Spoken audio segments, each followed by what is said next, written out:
స్విట్జర్లాండ్లోని దావోస్లో జరుగుతున్న world economic forum వార్షిక సదస్సు 2025లో తెలంగాణకు పెట్టుబడులు రానున్నాయి.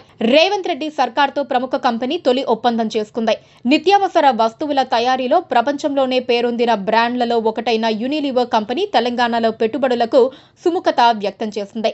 యూనిలివర్ కంపెనీ గ్లోబల్ సీఈఓతో సీఎం రేవంత్ రెడ్డి, మంత్రి శ్రీధర్ బాబు, రాష్ట్ర అధికారుల బృందం జరిపిన చర్చలు విజయవంతమయ్యాయి.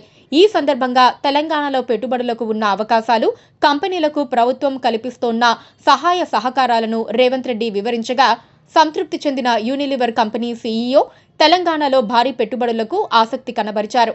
ఈ క్రమంలో తెలంగాణ ప్రభుత్వంతో యూనిలివర్ కంపెనీ ఒప్పందం చేసుకుంది. తెలంగాణలో తయారీ యూనిట్లను ఏర్పాటు చేసేందుకు యూనిలివర్, రాష్ట్ర ప్రభుత్వం అగ్రిమెంట్ కుదుర్చుకున్నాయి. తొలి విడతలో భాగంగా తెలంగాణలోని కామారెడ్డి జిల్లాలో పామాయిల్ తయారీ యూనిట్ ఏర్పాటు చేయనున్నట్టు యూనిలివర్ కంపెనీ తెలిపింది.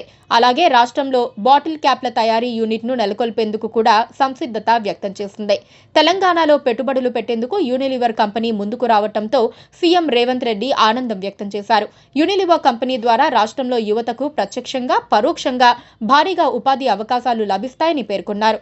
పెట్టుబడులను ఆకర్షించేందుకు సీఎం రేవంత్ రెడ్డి నాయకత్వంలో తెలంగాణ రైజింగ్ ప్రతినిధి బృందం దావోస్లో అత్యంత కీలకమైన సమావేశాలకు సర్వసన్నద్ధమైంది. సప్లై చైన్, ఇన్ఫ్రాస్ట్రక్చర్, ఇన్నోవేషన్ రంగాల్లో ప్రఖ్యాత company Agility vice chairman Tarek సుల్తాన్తో ఐటీ, పరిశ్రమల శాఖ మంత్రి శ్రీధర్ బాబు భేటీ అయ్యారు.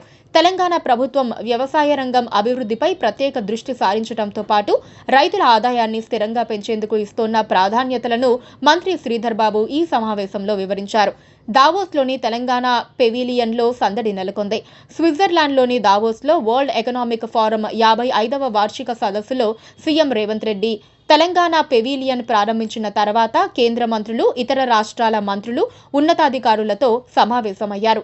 తెలంగాణ రైజింగ్ నినాదంతో రెండో రోజు అనేక ఉత్తేజకరమైన పెట్టుబడులకు, ఆశాజనకమైన కార్యక్రమాలకు శ్రీకారం చుట్టారు. Global public policy, Amazon web services, Sify technologies, Skyroot aerospaces, Agility, UPL వంటి అగ్రశ్రేణి సంస్థల ప్రతినిధులతో వేరువేరుగా సమావేశాలు నిర్వహిస్తున్నారు. Confederation of Indian industry (CII) సారథ్యంలో వివిధ కంపెనీ ప్రతినిధులు, పారిశ్రామికవేత్తలతో ముఖ్యమంత్రి సమావేశమవుతారు.